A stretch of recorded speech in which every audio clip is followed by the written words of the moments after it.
A petition for public apology and resignation. Ito ang petisyong umiikot online na ngayon mayroon ng higit 300 pirma. Ang kanilang pinagbibitiw sa pwesto, ang Baguio Tourism Officer na si Engineer Alec Mapalo. Nag-ugat ito sa umunoy pagkakasira ng mural sa Convention Center na likha ng artist na si Angelo Aurelio. Pinatanggal daw di umano kasi ito ni Engineer Mapalo nang walang paalam.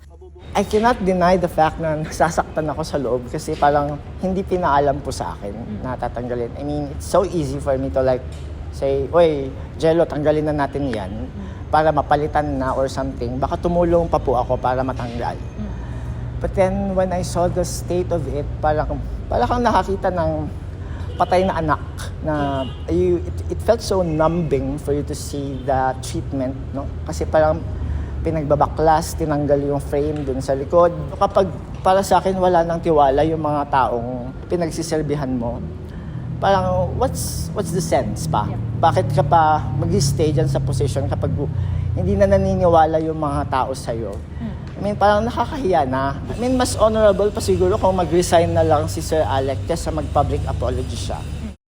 Ang isyong ito ikinagalit ng creative community ng lungsod. Katunayan noon lamang November 23, habang idinadaos ang closing program ng Ibag-iw Baguio Creative Festival, nagsagawa ng silent protest ang ilang creative groups at artists ng lungsod.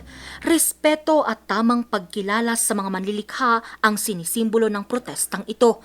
Marami rin ang naglabas ng kanilang pagkadismaya online. Isang public apology naman ang inilabas ni Engineer Mapalo sa kanyang Facebook account. Nakasaad dito ang kanyang paghingi ng kapatawaran kay Angelo at sa lahat ng mga naapektuhan sa issue. Inamin nitong ang kanyang umano'y pagkakamali at inaako ang naging kapabayaan. Kanya rin kinilala ang kontribusyon ni Angelo at ng iba pang mga artist sa lungsod, lalo pat kilala ang Baguio City bilang isang creative city. Sinusubukan pa rin naman ng news team na makuha ang personal na pahayag ni Engineer Mapalo, ngunit hindi pa siya nagpaunlak sa amo. Angel Arquero, RNG News.